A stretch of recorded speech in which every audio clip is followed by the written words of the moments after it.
Hi friends, Assalamualaikum and welcome back to my channel. I am Sumaya from Sumi's Home Chef. Friends, இன்றைக்கி நம்ம சேனலில் ரொம்பவே ஸ்பாஞ்சியான சாஃப்டான bread வந்து ஓவன் யூஸ் பண்ணாமல் நம்ம நார்மல் கடாயில் எப்படி பண்ணுறதுன்னு பார்க்க போகிறோம். பாருங்கள் எவ்வளோ சாஃப்டாக வந்திருக்குதுன்னு. இதை நீங்கள் கட் பண்ணி பார்க்கும்போது அதோட டெக்ஸ்டர் வந்து உங்களுக்கு கிளியராக தெரியும். இது நீங்கள் பேக்கரியில் வாங்குறத விட செம சாஃப்டாக இருக்கும். இப்போ இது எப்படி பண்ணுறதுன்னு பார்க்கலாம். முதல்ல வந்து ஒரு பாத்திரத்தில் 1/2 கப்பு வெதுவெதுப்பான பால் எடுத்துக்கோங்க. அதாவது லுக்வார்ம் மில்க். இதில் வந்து 1 டேபிள் ஸ்பூன் அளவுக்கு இன்ஸ்டன்ட் ஈஸ்ட் சேர்த்துக்கலாம். ஈஸ்ட் சேர்த்ததுக்கு அப்புறமா ஒரே 1 டேபிள் ஸ்பூன் அளவுக்கு சுகர் சேர்த்துக்கலாம். இப்போ ஒரு பவுலில் ஒரு முட்டையை உடச்சி விட்டுக்கிறோம். உடச்சி விட்டதுக்கு அப்புறமா அந்த முட்டையை வந்து நல்லா பீட் பண்ணி எடுத்துக்கலாம். ஒரு ஸ்பூனை வச்சு, அதாவது எக் ஒயிட் எக் யாக்லாம் நல்லா மிக்ஸ் ஆகிறது மாதிரி. இந்த மாதிரி மிக்ஸ் பண்ணிவிட்டு நம்ம இதை வந்து பாலில் ஈஸ்ட் அண்ட் சுகர் போட்டு வச்சுருக்கோம்ல, அதில் வந்து சேர்த்து கலந்துக்கலாங்க. ஸோ நம்ம இப்போ ஒரு முட்டையும் சேர்த்தாச்சு. சேர்த்து இது எல்லாத்தையும் நல்லா ஒரு ஸ்பூனை வச்சு மிக்ஸ் பண்ணி விட்டுக்கலாம்.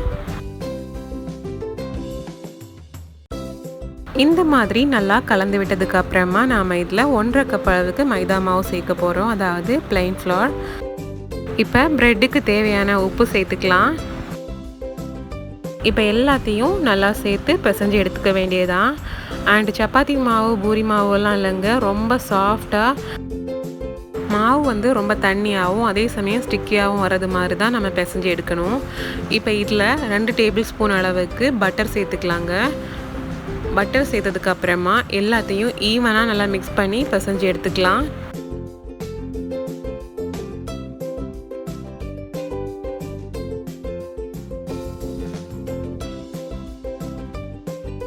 ஓரளவுக்கு மாவும் பட்டரும் நல்லா மிக்ஸ் ஆனதுக்கப்புறமா ஒரு க்ளீனான கிச்சன் சர்ஃபேஸில் நம்ம வந்து லைட்டாக டஸ்டிங் பண்ணி, அதாவது மைதா மாவு 1 டேபிள் ஸ்பூன் இல்லைனா ஒரு 1/2 டேபிள் ஸ்பூன் இந்த மாதிரி போட்டு விட்டுட்டு இதில் வந்து நாம் அந்த மாவை வச்சு பிசைஞ்சு எடுத்துக்க வேண்டியதுதான்.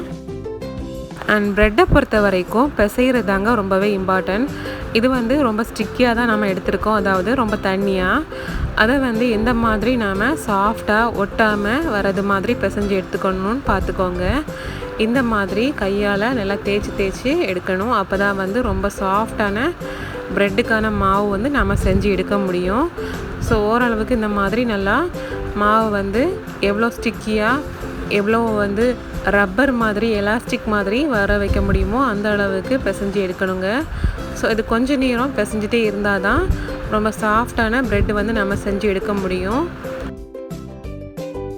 கொஞ்ச நேரம் பிசைஞ்சதுக்கு அப்புறமா ஒரு 2 டேபிள் ஸ்பூன் மாவு சேர்த்து திரும்பவும் இந்த மாதிரி பிசையணும். அண்ட் ஃபைனல் அந்த மாதிரி ஓரளவுக்கு திரண்டு வரும் பாருங்கள், அந்த அளவுக்கு ஒட்டலை. ஸோ இதுதான் பெர்ஃபெக்டான ஸ்டேஜ். இப்போ இந்த மாவு வந்து நாம் ஈஸ்ட் வந்து நல்லா ஃபார்ம் பண்ணுறதுக்காக வைக்க போகிறோம். ஸோ அதுக்கு வந்து இந்த மாதிரி பால் மாதிரி செஞ்சு எடுத்துகிட்டு நம்ம ஏற்கனவே மாவு பிசைகிறதுக்கு யூஸ் பண்ண பாத்திரத்தில் லைட்டாக ஆயில் அப்ளை பண்ணி தடவி வச்சுருக்கோம். ஸோ அந்த பாத்திரத்துலேயே நம்ம இந்த மாவை வச்சு கொஞ்சம் நேரம் மூடி வச்சுக்கலாங்க. ஒரு 50 மினிட்ஸ் வந்து நாம் இதை அப்படியே மூடி வச்சுக்கலாம். இல்லைனா 1 மணி நேரமாச்சும் நீங்கள் இதை வச்சு எடுத்துக்கலாங்க, ரைஸ் ஆகலைன்னா. இப்போ சரியாக 1 மணி நேரத்துக்கு அப்புறமா நம்ம ஓப்பன் பண்ணி பார்க்குறோம். நல்லாவே டபுள் சைஸில் வந்திருக்குது. இதை லைட்டாக வந்து ஒரு வாட்டி பிசைஞ்சு எடுத்துட்டு இந்த மாவு வந்து எந்த மாதிரி இருக்கணும்னு பார்த்தீங்கன்னா, நம்ம எடுத்து பார்க்கும்போது எலாஸ்டிக் மாதிரி இந்த மாதிரி இழுந்து வரணும்.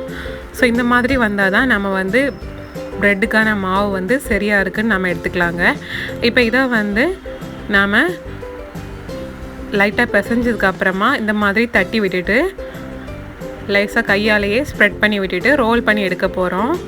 இந்த மாதிரி ரோல் பண்ணிவிட்டு 2 எட்ஜஸையும் லைட்டாக வந்து மடித்து இந்த மாதிரி எடுத்து ஒட்டி விடணும்.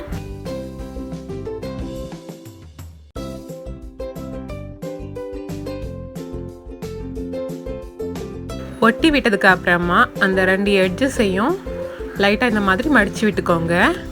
இப்போ நாம் பண்ண வேண்டியது, இந்த ப்ரெட் பண்ணுறதுக்கான ப்ரெட் ட்ரேயில் லைட்டாக ஆயில் அப்ளை பண்ணி எல்லா பக்கமும் ஈவனாக ஸ்ப்ரெட் பண்ணி க்ரீசிங் பண்ணிக்கோங்க. இதில் நாம் ரோல் பண்ணி வச்சுக்கக்கூடிய இந்த மாவை இந்த மாதிரி வச்சு விட்டுக்கலாம். இப்போ இதை வந்து அகெயின் ரைஸ் பண்ணுறதுக்கு மூடி வைக்கணும்ல, ஸோ அதுக்கு வந்து க்ளீனான வெட் ஆர் ட்ரை டவலால் இந்த மாதிரி மூடி விட்டுக்கோங்க. இதுவும் ஒரு 50 இல்லைனா 1 ஹவருக்கு ரைஸ் பண்ணுறதுக்காக நம்ம இந்த மாதிரி மூடி வச்சுக்கிறோம். இப்போ ஒரு பவுலில் வந்து ஒரு முட்டையும் அதில் வந்து 2 ஸ்பூன் மில்க்கும் சேர்த்து நல்லா மிக்ஸ் பண்ணிவிட்டு அந்த மிக்ஸை வச்சு லைட்டாக இந்த மாதிரி எல்லா பக்கமும் படுறது மாதிரி ப்ரஷிங் பண்ணிக்கோங்க.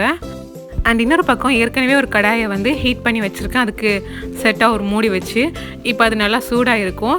இதில் வந்து இப்போ லோ ஃப்ளேமில் நாம் பேக் பண்ணி எடுக்க போகிறோம். உள்ளாடி டைரெக்டாக டச் ஆகாமல் இருக்கிறதுக்காக இந்த மாதிரி ஏதாச்சும் ஒரு ஸ்டாண்ட் போட்டுக்கோங்க. அதுக்கு மேலே நாம் இப்போ ட்ரேயை வச்சுக்கலாம்.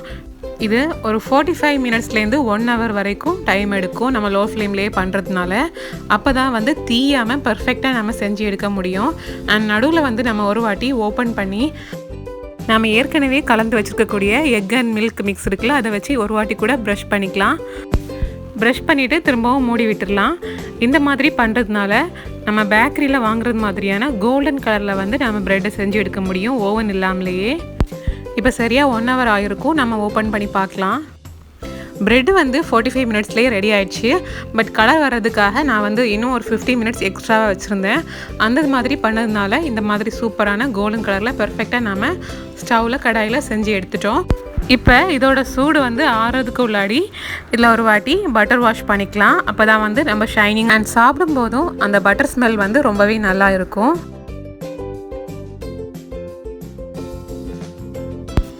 சூடு கம்ப்ளீட்டாக ஆறுனதுக்கப்புறமா நம்ம கேர்ஃபுல்லாக வந்து இதை வெளியே எடுத்து வச்சுக்கலாம். எடுத்த உடனே வந்து இது சாஃப்ட் ஆகாது, கொஞ்சம் ஹார்டாக இருந்த மாதிரி தான் இருக்கும்.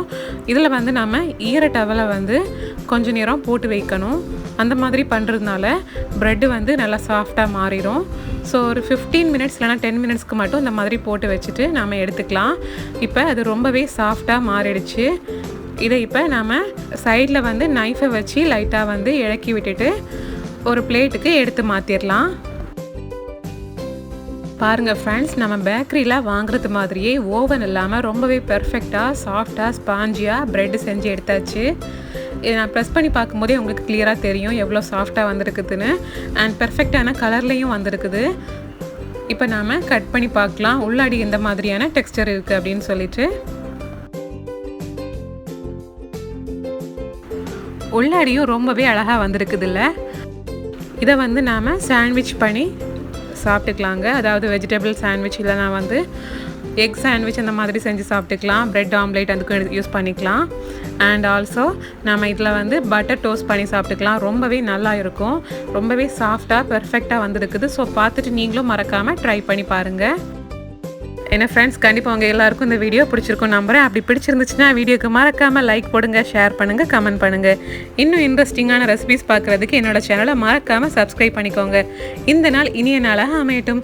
தேங்க்யூ ஸோ மச் ஃபார் வாட்சிங்.